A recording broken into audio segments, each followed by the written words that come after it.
Hey, how's it going? Nic Ashby with KN After Hours. I'm sitting here with one of our ambassadors, the Pandra, the hero, the myth, the legend. Sit on your side. All right, so let's get into this real quick and see actually what everything happened, how it all happened, and what do you think about your build? Yeah, let's just hit it all in one answer. Let's dive into it. That's a big flinching.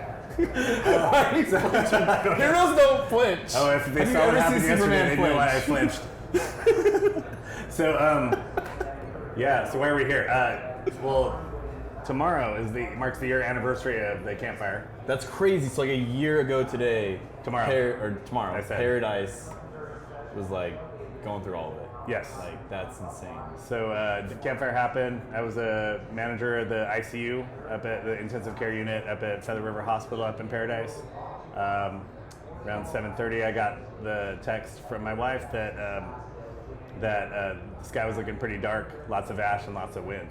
Like, I'd walked in at around 7 to a pretty sunny day. So what's crazy is something I heard last night at dinner when you were kind of explaining a little bit, and I don't think people understood, like, one, how fast it happened, right? But two, how different a perspective in the same hospital people had. So, like, your crew was on one side of the hospital looking at blue skies, like nice valleys, all this stuff. Yeah. Meanwhile, the other side of the hospital is looking like the apocalypse. Yeah, like hell is coming over to knock on your door. I was coming up to my unit to tell them, like, hey, there's something happening with the fire here. We need to be kind of. I told them, I'm like, we need wheelchairs and gurneys at bedside. I want the charts on the beds. We need to get these patients ready to go because the call is going to be made or not made in the next 15 minutes to evacuate. And but they were looking out their windows, and it was full blue skies. Like, why are we evacuating? Yeah, the fire was a great day. You know, and I don't come up there like, come on. Yeah. I'm like, all right, this is what's happening. Let's get ready. And they were looking out to blue skies. They never even really saw that, because by the time they started moving patients out, that's when the smoke was coming over. And while we were rolling through the hospital, the power shut off. Wow. And so now we're rolling through dark hallways, but all of us carried flashlights on them, especially at the hospital. But so we're rolling through the dark hospital, and they come out to just dark orange, gray, black. So yeah, it was pretty insane. So then, once we realized your ego wasn't going to burn down too. No, never. And, so it was floating way above that. Yeah. So we're good. So it protected me, actually. So the bubble of my ego. So Bubble Boy leaves the hospital. Yes. And he gets out to his truck. Is actually the truck what was called the Pandra. Yeah. Right? It's called the Pandra on Instagram. All my 130 followers knew it.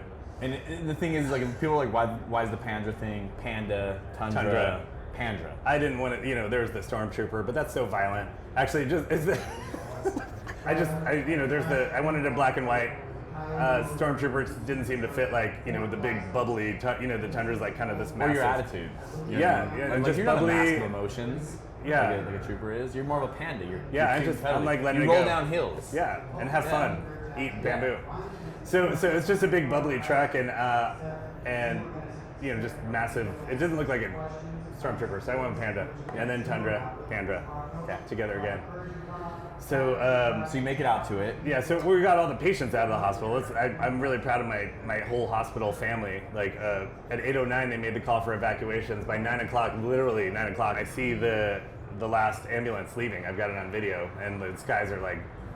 So 7 o'clock, you guys are all there. You don't know what's going to go on. By 8 o'clock, you're starting. By 9, everyone's out of the hospital. Yeah, by 9, everyone's out of the hospital.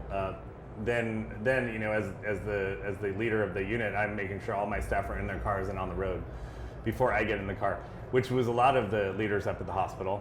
Mm-hmm. And but because of that, it put us at the end of the line. Yeah. Literally at the end of the line of people getting out. So that put us in an area where we couldn't go down the main road. A fire truck blocked it as we were going to it, and it sent us down this small kind of connecting road in this small town that goes down into a valley where we're coming out of the fire, and this area that we were turning onto wasn't on fire, but where we were headed was already fully engulfed. And around that time, I snapped a quick picture, and then I was texted my wife, one hand, I'm like, love you, send so much, because it just got real. It just got, you're like, this might not go well. Yeah, like this could be the moment. This very much could not go well. So and we're really rolling into the fire. So you have Deadpool jamming. Yeah, I've got Deadpool 2 running because the two people in my car were very nervous for a good reason. Gave me a good reason to not be nervous acting. Yeah. Had Deadpool 2 jamming, skipped right past Ashes by Celine Dion, went to like Peter Gabriel's In Your Eyes because, you know, appreciate that. Look at my eyes. Yeah. And they're singing along. It helped for a little bit. Then we started getting kind of jammed up, and then the fire's starting to come behind us. So this wind is blowing through the valleys and coming up over the ridges, and just getting, it was kind of this perfect storm for the fire to have all this fuel with all of our unraked forests, and just shooting across the town. And like, so it was leapfrogging. So there'd be areas that weren't burnt with a full-on fire going the ash on. and the embers. Yeah, the embers would go like fly like, you know, half a mile down. Someone said it was moving like 50 miles an hour across there. Yeah, I've got videos of it just like where I pull my jacket down and like it's just blowing sideways. That's crazy. Like there was tree, you know, even when you're up there was trees where the bottoms were burnt and the tops were still green. That's crazy. So yeah. So you get your truck, you've got people in there, you're trying to get down, you get stuck behind a fire truck, but luckily you did because that's where the reason the dozer came down because they were looking for that fire truck. I was following this fire truck because I felt like if anyone's going to be getting through this crowd, this fire truck is, people will probably get out of his way. They probably have water, they have something to. But we were in a different plan right now because the fire truck was just trying to get anywhere as well. Like they were trying to get somewhere to help someone, and but the fire was everywhere. Yeah. So I was trying to follow the fire truck. You know, people ask about the tires. I would let space open in front of me if we had to drive across fire, and then slowly go across it. I wouldn't just sit in the fire with the tires because that felt like that was like the weak link. Like if anything was gonna go, it was gonna be the tires. So I ended up actually right next to the fire truck. So I got burnt like while everyone saw the truck there, but I ended up on this side of the fire truck. And trapped because cars were breaking down, setting on fire. People were like running down the streets and like leaving their cars in the road.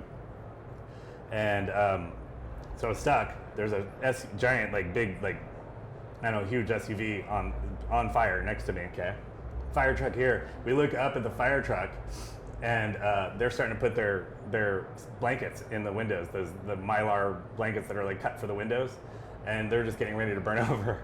You know, they mentioned people being in the car. It was people from my own hospital. We had already evacuated all of the patients. They were already headed down. In that first 2 hours, you guys had everyone out of the hospital. Actually, the first 50 minutes. Yeah. We had everyone out of the hospital. Like, all the patients were out of the hospital. All my team were headed down the road. And all the patients eventually made it all the way down, like, safely, like, as the plan. You know, it went as best as possible that way. And I had 2 team members that I picked up in our parking lot. From the hospital, like just people that I work with. And they actually, when we got trapped where I was talking about next to the fire truck, they put the blankets in the windows, and the 2 people in my car decided they wanted to go in the fire truck. Oh yeah, because that's got. I'm not gonna lie. If I was I'd be like, yeah, so I'm gonna get. Yeah, you would totally leave me.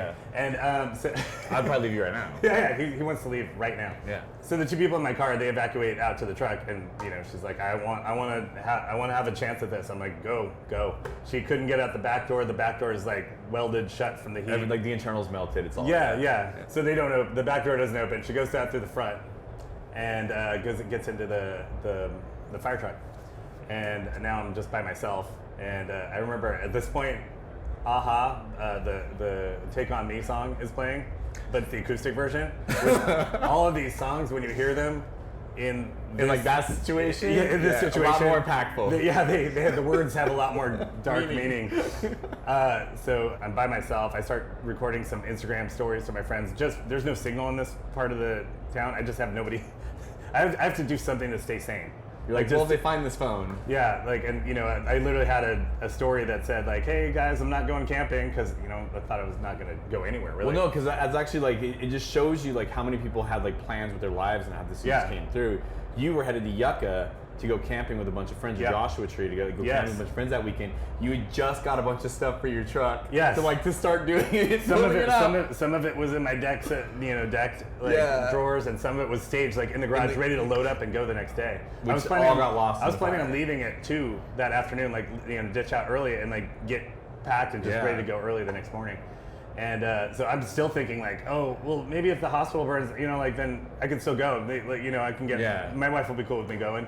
I was still trying to figure out how I was going to do to go. I'm really stressed out. I was still thinking like, I'm like, well, there's nothing to go, like even if the house burns, like I can still go camping. Like, but yeah, that didn't work out. So you've always been a car guy, because that's kind of like a car guy mentality. Yeah. Like, I still want to do the adventure if there's nothing else to do. Yeah.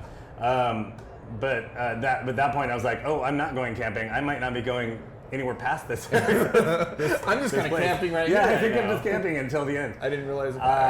And so I'm sitting there. I record. Then I get more serious and record like an actual video on my phone to my wife and kids. Just trying to explain like, just in case. I think I started like that. Just in case, I tried everything I could to get out of this. Like I did everything I could, and I want you to know I love you. That stuff. I actually haven't played it again because I don't want to. Yeah, if I wouldn't. Yeah, and it's still. At least you can delete it though. Yeah, it's still. I haven't deleted it yet, but I haven't watched it. So I tried to stuff it in my car. That wouldn't have worked, but I tried, stuff it deep in the center console. And then right around that time, I hear this kind of that can crunch, and I lower the jacket I've been holding up against the window. This dozer just comes out. And this dozer had just flicked a SUV over, and it like opened up this path like into the forest, because Paradise is all kind of half forest. Yeah. And so I was able to turn around and then get out, and like some of the people around me who were people I work with like followed me like out, and we just like went, and I headed back to the hospital. People ask why. I don't have any like clear thought as to why, but I do know I was trying to find a clear road, and people probably weren't going to be going like into the fire. So so I saw a little bit, right, of Paradise when I was up there with you, and I can say like from the training, a lot of the stuff that we were talking about last night was, it all goes back to training, right? Like as soon as you got back to that hospital, you completely forgot where you were, training kicked in, and all of a sudden you started going triage, this, that, take care of people. And in the military, it's the same thing. Like when we get into gunfights or things happen, the first thing you do is you go, okay, the safest place I know is my home base, is my operating base. So that's where I'm gonna head so I can relocate, regroup, and then once you're there, you're like, all right, train kicks back in, you're good to go. So. Yeah, we look around and people are trying to pull in our parking lot, and cops are bringing people in like that they picked up like in front of their burning houses, and some of these people need help. And so I get together with two of the other, my buddy Ben Mullen, he ran RT and cardiopulmonology, and then my other friend Jeff, who ran surgical, and we'd break back into the hospital and start like, first we got oxygen tanks, and then we went to the cafeteria. Like people are going to need water and Gatorade, so we get that and snacks and like Cliff Bars and stuff out of the cafeteria, and just start piling them into these carts, and just like I'm fully like sweeping them out of the fridge, and something you've always wanted to do. It's just amazing. It's just amazing. So like, so we break back into the ER and get gurneys and grab the chairs from the lobby and start staging like green, yellow, red areas and black area.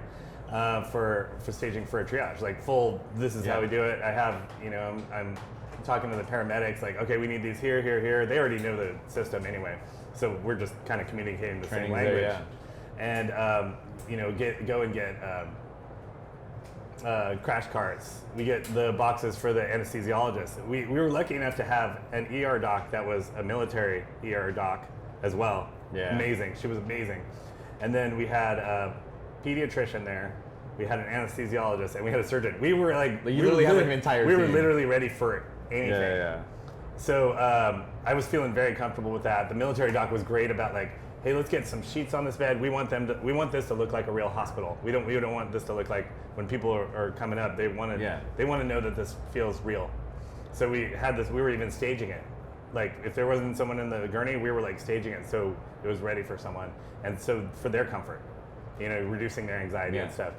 And, there's a little kid up there, I tasked him off to like handing out water and Gatorade to people, and, and we were going out to the cars for people that were just sheltering in the parking lot, making sure they had water. We just took care of people for a while there, and it was going really smoothly. The stuff I can talk about, it was going very smoothly. And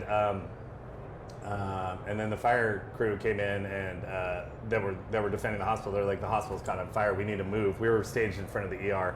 So we moved about 200 yards off to the helipad, which is attached to our asphalt parking lot. And it's this circle like this, we moved all the equipment to the middle and the patients all around the edges, so we could keep an eye on this stuff. Because if anything was going to catch on fire, it was going to be our equipment, and like sheets and all that stuff. So and then we just hung out there, with the hospital burning, the town burning, the valley burning, the other parts of the hospital campus burning. Like one of the firemen wrote me later, and he was like, "You guys look like you were in the middle of hell," because we were literally just this patch of like asphalt with like the big helipad pit mark on it, and everything else around us was burning. And he was standing up on top of the hospital. They actually managed to save like half the hospital, even in the middle of all that. Yeah. And like later that day, they told us like, okay, I think we've opened up enough that we can do a caravan, and we started loading people up into the police vans and the ambulances that made it up. Were still up there, and we started rolling down a hill with a lot of space between us, just like kind of snaking through like some of the impressive stuff. Like I told you, there was electric poles burning from the bottom. Like they were no longer attached to the ground, just hanging by electric lines, and you're just trying to scoot around those and not hit. There's live wires on the ground. Yeah, and there's live wires on the ground, and like some PG&E people are just getting there to try to like get that straightened out, which those guys are amazing. The people on the ground in PG&E are amazing. I can't say that much for the suits. And we eventually just made it out of there. So out into Orville, and then I crossed over. I went over to, I think I was one of the only people that made it out of the hospital and went straight to the emergency where they had set up the incident command in Chico when they moved out of the hospital. And I went and reported off. I remember walking in, I'm like smoke is coming off of me almost. And I've just got my backpack on, my glasses and N95, and like everyone just stops. Everyone's on phones and computers, and I walk in and everyone just stops. And I was really waiting for the high school like slow clap. I was like, this is the time. This is when you're this like, happens. Can I start it myself? I'm like, come on, slow clap. And then our he's like sitting there texting me, guy next to him. Slow clap. So the CFO like actually puts his hand up like this, and I'm like, oh, we're doing that? Yeah, I like literally said, oh, we're doing that? And then some of the ladies that in quality department, they came and like hugged me, and I'm like, it was pretty rad. And then I just debriefed, told them who was out there. I'd been taking a list of who was out there and like about how many people we were treating, and like a sit rep, just to make sure everyone got down. And kind of reported off. I went there first before going home, because if I went home, I was never going to leave again. Yeah. So I went there because I'm still... Nor would your family let you leave again. Yeah, and I'm still in like work mode, and I'm like, I got to do that. And so we did that. And now I've paid my debt to like my job, and now I'm going to go home and see my family. So like the craziest part of the entire story, I think, is what you were telling me. You have a dirt road, 5 acres you live on, right? My brother-in-law, my family had down in North Chico, And you're driving down this. You still have not seen, like, so to say, like the extent of your truck completely, or like. It's not in my mind at all. Yeah, because you're obviously there. All you care about is your family, and you pull up, and you didn't give them a warning or anything. Yeah, I said everyone comes out and just sees like the one side of your I'm car. coming down the driveway, but it's a long driveway, and then I pull up, like you're saying, with the burnt side of the truck showing, and I didn't. Register, that's how I always park it when I go to my brother-in-law's house. I park in the spot like that's kind of far away, so I'm not blocking anyone turning around with the boats and everything. He does all that. So, but I pull up, and then they're walking out of the house, like when I'm pulling up, and then they see the truck and they start running, and I'm like, oh crap, they don't know what I look like in this. And I get out, and I'm like, I'm good. But my wife's still running, and she like jumps and like wraps her arms and legs around me. And you're like, every time I've ever made you mad, you've been washed. I started again in like 2 days. So, and my kids are crying, and that was one of the more crushing parts of the day. Like my kids crying. You do everything to make sure your kids like feel safe, that you're going to be good, and you're always going to be there for them. And there was a good 6 hours where they thought I might have died. Yeah. Because I did not. It was like radio silence that whole time from when my wife like rescued them. Well, not my choice, just she got them out of there before they saw any fire, but then they were seeing all the news on it, and nobody was hearing from me because I was working and like I had no signal up there. Now let's talk about the social media post, the craziness that pursued from that. Yeah. So, from my standpoint, I'm sitting here, and I think it was like a day later. Yeah, I don't remember. I can look back. So my girlfriend likes churros, right? Like the grumble, whatever. She likes churros. So she's like, make me churros. So I'm sitting there making churros, and she's like, And then obviously I'm not on social media. And she's like, "Did you see But this?" you have a churro maker at your house, like a squeeze thing? I am a churro maker. I make it like. Do you like form it with your fingers? Everything. Yeah, everything. Magic hands. Okay, cool. So, anyways, I'm sitting there making it, and she's like, "Yo, you gotta look at this." And I'm like, "What?" And I see it, and I'm like, "Is that real?" You know what I mean, like you know how you see a lot of things on social media where you're just like, "Is that real?" So I'm like, I'm reading it, and I'm like, "Whoa." And then I see Chico and I see all this stuff, and I'm just like, those are the dudes This I just serve. happened. Yeah, like, but those are like the dudes I serve with in the military. yeah. So I'm like texting my buddies, I'm like, what is going on up there, right? And so I saw that, and like all these people are like writing this stuff, and I'm like, hey, dude, whatever you want. Like if Toyota doesn't take care of you, I will build you a truck. I will do whatever you want. Like I'm here for you, man. Yeah. I'm glad you're alive, right?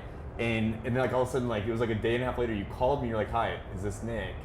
And like by then it had 100,000 likes. All of a sudden you're like, Toyota's giving me a truck. And like you were so like when you called me, you said that stuff to me. I was just like, I thought like I sounded talking to a 12-year-old kid. Like it was surreal, dude. Yeah. I mean, the whole like, starting with the fire, everything. Like I was living in this like weird like all the extreme. Like there's no sense of reality. There was no. It was not reality. It was like everything was at this extreme. Like, oh, your truck got messed up. We're giving you a truck. Oh, Rockstar Garage wants to build your truck. I was like, what is this world? Like, and literally someone went Control-Alt-Delete on my whole life. I was in the job I was going to retire from. Yeah. Our house was going to be paid off in a decade. Our kids were going to be off to college like soon after that. Like we had this whole like you know, and you know everything was rolling, and then all of a sudden, bop, bop, bop, you're like, oh, you're homeless and you have no job. And, But everyone on social media loves you. But everyone in the world wants to give you things, and you don't have a garage. And you're not camping. And I'm not camping either. My friends are still camping, and they're like, are you okay? It's like you couldn't make it, dude. Yeah. Sad face emoji. So don't worry, I'll bring you to SEMA next year. Yeah. Which some of them are here. So, Which you brought them. I brought them. Yeah. Yeah. So somebody's cooler than the other person. I'm just saying. Yeah. Yeah, you called me, and I was you know I was still in the middle of this like what the hell? I didn't know I had 130 followers. Like that's the thing. So that's crazy. Like you went in 2 days. You went from 130 followers to like 70,000 followers. And I think I'm right now with SEMA like 82,000. Like it's just crazy. It's wild. I used Instagram for my truck as like a journal just for the build. It wasn't for anyone else. Yeah. I pretended to like, you know, like I have the Pandra and like I tag. You have your personal page. Which I have a personal page with my kids and all the adventures and really stuff. But this I kept kind of for the truck at the time, and just tagged everything and like this is what I'm doing and it was just more for other people with Tundras. Yeah. And so some of these people are here. This, you know, like I've met them. Like I've been following them for years. Like before I got a Tundra. Like, I know you. Yeah. And they're like finding me, which is just crazy. And I'm just so stoked to meet them because some of them inspired my builds. Like this guy that has Tron and everything, and just really good, really amazing builds. Yeah. So now I went from 130, and then by the time Toyota saw, I had like 4,000. So she thought it was like this legit like account, and I'm like, no, I had like barely over 100 before.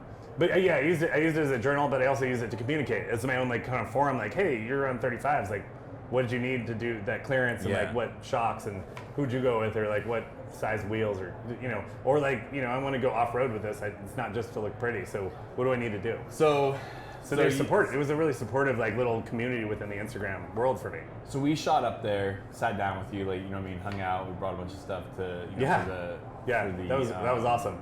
For things. Which, man, I did not know that. So, like, you know, we bring a couple pallets of Rockstar up there, right? Because to me, like, first responders need to stay up. You know what I mean? Like they're in the heart of the battle, right? And they're not stopping. And the thing is like, but some of those guys aren't allowed to have energy drinks or coffee. Like they don't like pushing that kind of stuff. So like we bring the stuff up there. We brought a bunch of like toilet paper, some food, and the guy was like hemming and hawing about like the and firemen. he's like, oh, I don't know if we can have this Rockstar here, and I'm like, you don't have to have it. And then all of a sudden, the firemen that were all camping in the state. Yes, they always come over and they're like, we're taking it. Like all the firefighters, I'm like, well, they're the ones I wanted them to have it anyway. Yeah, they started unloading it, and like you know, the guy's like, oh, I guess we're good. And then he's taking pictures with us. And it went from like, you guys can't be here, we shouldn't have that, to like 50 firefighters going, we're taking this, we want it. Well, and then before you guys showed up with like Rock Taco, IMFPJ, like FJ and IPMFJ, and then and like I was just drooling. And like I pull up in the Pandra, it's all burnt, and like you guys were like rushing over to that, and I'm like, I'm all by myself, like looking at like Rock Taco, and like I was just like, what the hell, like the details, you know, because they're trucks that go here sometimes, and you guys are looking at my burnt truck that's like doesn't even have sliders. Right. So we're sitting there and we're doing all that, and I think it was one of the coolest parts was the firefighters started loading everything. I'm like, well, wait a second. Like, we still got some soldiers we got to take care of because those were the guys I served with. We had right? another pallet, yeah. Right. So we took the other pallet and we showed up over there, and like that that was the armory that I left to go to Iraq. Which is crazy because which is insane. My brother-in-law was leading that Yes. battalion, I guess that was called, and the unit, yeah. Yeah, and I told him he was up in Paradise because he was checking on all the whatever the spots that they were like protecting the houses from looters and everything, and I'm like, hey, can we go? He's like, how crappy is that, man? Like people, like all this stuff is going on, and you're gonna go loot someone's house. Yeah, people were trying to come up through the valley and do that, but thank you, National Guard. Yeah. Like, you're keeping our stuff safe even when when it's on fire. And so I called him. He's like, yeah, just go over there. And so they brought us to the back with all the tanks and everything else. Yeah. And those guys hit that. We started unloading, and then they hit it like ants. It was just like. It was funny. Totally different approaches. Like when we pull up, right? We pull up. We're like, hey, is this okay? You know what I mean? Like, and the two different fire departments are like, well, we don't know this. We show up to the army guys, and the army guys are like, get that off the truck now. They're like, don't you touch it? We'll get it. And they're like, just like. Why are you carrying one case? Carry two. It looks like when the coyotes like is disintegrating on the time lapse. I was like, what? How did that much Rockstar move? They went through that case in like less than a week. Yeah. Yeah. So we wired a lot of National Guard that week. That's cool. So it was just I was struggling because I didn't have the emotional bandwidth to handle going to a lot of my friends that weren't working that day were working at the clinics and stuff, and I just couldn't. I snapped a part of my brain that day. I still have trouble with my memory since then. I was just you still owe me $20. So you guys coming out? If you don't remember, I gave you the hat. So just so we're good. Yeah, it was just crazy it was so cool to be able to help like people. And then Toyota did things like where they used the Pandra like imagery to like for the Red Cross. Raise money for Red Cross. That was rad. They raised like $100,000. Red Cross like dropped like 40 million into our area, like to them and like other nonprofits that were like housing like over 1,000 people. That's right. And I was talking to the lady from Red Cross, and the people from New York were like, they didn't understand the Paradise and like Ridge community because there's people where they had cots inside and they were like, no, we'll just come in when we need food, but we're gonna camp out here and do our own thing, and like and I had to explain to them there's people in that area that are like. They live up there because they don't want to be they live up there because they want to be off the grid. Some of these people pan gold for a living. Like that's what they do. Yeah. Like, and those are the people we served. And so I like know these people when they come in. They're very prideful, prideful, and taking care of themselves and self-sustaining. So even then they were doing the minimal amount of like to like get help, but they're like, no, we're good. And so they'd have to come out to them and see if they needed anything. And it was just kind of cool to see the community still kind of holding on to who they were. That's cool. So you get the truck. Yeah. The new truck like that. 10 days after. Yeah. 10 days after the fire, Toyota showing up with like the Chico Toyota with a new TRD Pro. Like fully loaded. Just, it was insane. It was I remember we saw the original pictures of you seeing it for the first time, and you're just like, nah, like once like a sheet's gonna pop up and be like, gotcha. Yeah. And you're just like, this is not I was mine. like opening and closing the doors. Yeah. I'm like, it was like, it's just pushing every button inside it. I've never had this many buttons inside I had the SR5 before, so yeah. So then you go, hey, here's what I want on my build, right? Actually, you said, write everything down that you want. Correct. And I'm like, wait. I was like, are you, like everything? Yes. And so, because I think there was a lot of people approaching you for parts, right? They're like, hey, we'll give you this, we'll give you that, we'll give you this. Yeah. But you were like, how am I going to, like, I'm going to have to pay someone to install these parts. Yeah, but I don't even have anywhere to put it. Correct. Yeah, right. Like literally nothing. And then you're like, what's going to work with what and everything? And I'm like, look, I was like, how about this? How about you just give us your truck, tell me what you want, and we'll do it for you. Yeah. Right? I mean, the first attractive thing with like you calling me was you're a veteran.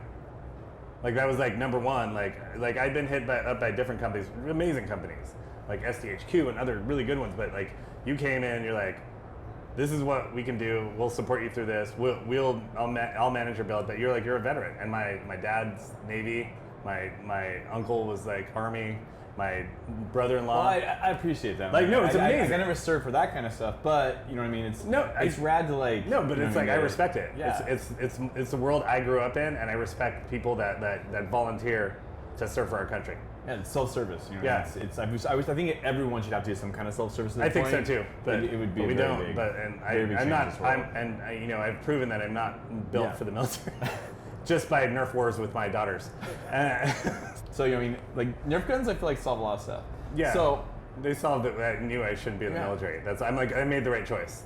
So, so we do our Instagram like dual live thing, Yeah, right? yeah. We're talking about that, and like all these people are on there are like, do this, do that, and you're like, I don't know if I want that, and like it's like literally like you're sitting there with like your wish list on Instagram, Yeah. and you're telling everyone what you want, and then you drop it off, and then like we kind of pulled some pranks on you a little bit, Yeah, you know? yeah. like just trying to keep stuff Yeah, light yeah. and funny. You're like, Yeah. I want 40s, and I'm like, well, I'm sorry, dude, but Toyota said no glass, and and the biggest thing you said to me is, I want a truck that I can take out and I can go use, but it's going to be my daily driver. Like Yeah. this was my daily driver.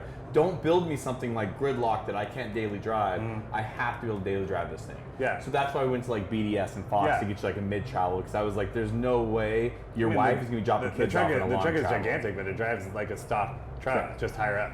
So then we start working on the build. You're like, send me pictures, and I'm like, oh, we haven't really got anything done on it. Meanwhile, we're like crushing ourselves to get this thing done because Sonoma NASCAR race is coming. Yeah. And meanwhile, you don't know the conversations we're having with Toyota, and they're like, we're gonna do this thing where we talk to them in paradise and this kind of stuff. Could you guys have the truck done? We're gonna have the original Pandra there and show up with this new build. Yeah. And you're like, you have done nothing. Yeah. And I'm like, come on, man. When do I get my truck back? Like send me some pictures. Like, what's going on, right? And you're like, can I get 40s? I'm like, no, I get his 37s. You're like, can I get a dual tire carrier? And I'm like, no, they don't make it, right? And we're saying all this stuff, and all of a sudden, you're sitting there in an interview, right? Mm-hmm. With Jamie Little from Fox Sports.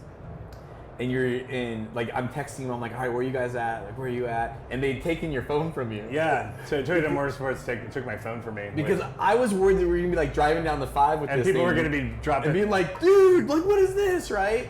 And, like, we were getting those from people. We were like, Yeah. yo, like, what? Did you guys read? Yeah, and I'm like, shh, stop. Don't talk about it. So we get there. You're in an interview. You're standing in my driveway. Yeah, like where your like your in house front of was, my yeah. burnt house and the OG Pandra. And the old Japan is sitting there, and you're standing there, and all of a sudden, like, we pull up in it. I'm like, wow, somebody burned their truck pretty good. Like, yeah, right. And all of a sudden, you're like, whoa, wait, Yeah. is that Nick? Yeah, I see Nick and his girlfriend in that truck, and I was like, oh, you guys got me. Yeah. And then at that point, it was just like, it was on 40s. It was crazy. It was all the things. Yeah. All the things had happened to it, and the bullet liner, like. Okay, so all right, so I've gotten a lot of questions, No, right? but like the bullet liner, like just touching that hood and feeling that bullet Yes. liner on there, and just seeing that white, you know, with that kind of material. So bullet liner, like we literally gave that to you because you are an adventurer, right? Like you're gonna go out on the trails, you're gonna rub against trees, you're gonna Yeah. do stuff, and wanted that protecting. So obviously, what I do is I build marketing builds, right? Yeah. But this was beyond a marketing build. That's Yeah. why like there's not a lot of logos and that kind of stuff Yeah. on it. So what we wanted to do is we wanted to show like how detailed you can get with bullet liner. Yeah. Right. Now, the build that we did and the way we did it, right? I would say nailed it right on the head. Yeah, it's a little too hard. A little too detailed. Yeah, a little too. And I think that this is the biggest thing that people need to understand is what we did with the bullet liner and how we did the smoking and all the stuff that we did with that, because we wanted it to match the OG so much, Yeah. because the OG Pandra, like the story of that, we didn't want that to die. Yeah, it was an homage. Like we wanted that to live on, and the only person who could do something like that is you with your new Pandra. Yeah. So we did this homage build, and what none of us counted on was you pulling it into your driveway, And my wife seeing it for the first time again. Now, but understand, hearing the story for the first time of you driving down your 5 acres down your dirt road, pulling in that driveway, and them seeing the burnt truck. Yeah. And now flash forward 6 months later, 7 months later, and they walk outside and they see the exact same truck sitting in the driveway, just 10 times the size. Yeah. Like the emotions that must have been going on. So yeah, my wife was like, I mean, for me as well. I mean, just like walking out to that was like very. I mean, it was amazing. Like I was just like, it was like candy store right in front of me, and but it was just a lot. I mean, the bullet liner is amazing because what they did with that ombre across it looked like it had gone original through a fire Pandra. again. Yeah. So, you know what I mean? So then the next thing that happens is we get on the phone and we're like, hey, like we want to keep the ombre look, like we want to keep that look. How can we do this stuff? So we come up with this idea of like doing this Pandra thing. Yeah. And you were like, should we do the head? Should we do this? And I was like, how about we do the word? And then like, I'm like, I need the font. Like we start working all that stuff out and we wrap it. God, it looks so good. And it's like, that is like it needed every one of those steps. Yeah. And now it's, to become that.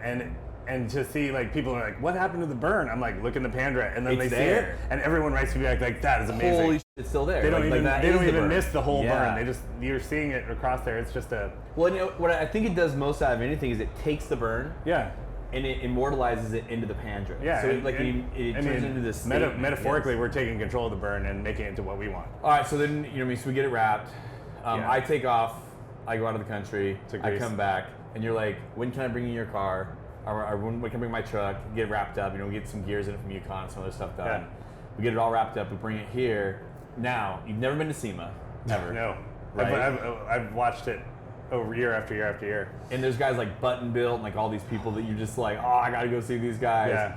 But at the same time, you walk in to like one of the biggest booths in SEMA, which is Spider Auto. They've given Pandra like a 50-foot by 50-foot section. For both trucks. For both trucks. We work with Toyota. We get the original one here. Dude, KN was a huge help on getting the OG Pandra KN. here too. It was like serious. Like that build would not be here right now if it wasn't for KN. Right? Yeah. So anyways, we get it here and you walk in for the first time. And then all of a sudden, like, you start to realize how aware the automotive community still is of the story and everything. Like, it's a year later, but everyone is still like so just like Even the people driven by it. that didn't know what the story was, they'd seen the truck. Yeah. They'd see like somebody had sent them or somebody they'd Yep. seen on some forum. Like everyone recognized the truck, even the people that don't know the story, which was wild. And so you're like sitting there on your tire, and there's just like girls coming up to you, guys coming up to you, just like there's people that were coupling, waiting in the booth for like an hour, waiting for me to come back. And I was like, yesterday there was a girl, like her dad owns an auto shop down near Ventura or something, and she just waiting for there for an hour. So when I got back there, they called her back, and I was like, you have all my time. And there's like TV shows right behind her, like when they film you an interview. There's you're TV like, shows no. like waiting to interview me. I'm like, she waited, Yeah. and she came back, and I'm like, I just sat on my tire and just talked to her, answered all her questions. It was just because her own dad's shop almost got burned down like just recently. Yeah, and the fires are going up every year. And so it's just humbling. It's humbling to see, how people react to it and see them actually get emotional seeing the truck, because that's why I want people to see the OG, so they know what we went through, what all of us went through up there. Yeah. I'm just the face. It's symbolic for paradise. I'm just the face for my group of people, that what we went through, because we're all trapped on that road. It wasn't just me, and just to be able to represent that. All right, so we're gonna wrap this up. Well, hey, thanks for being here. Thanks for checking out K After Hours. See you on the next one.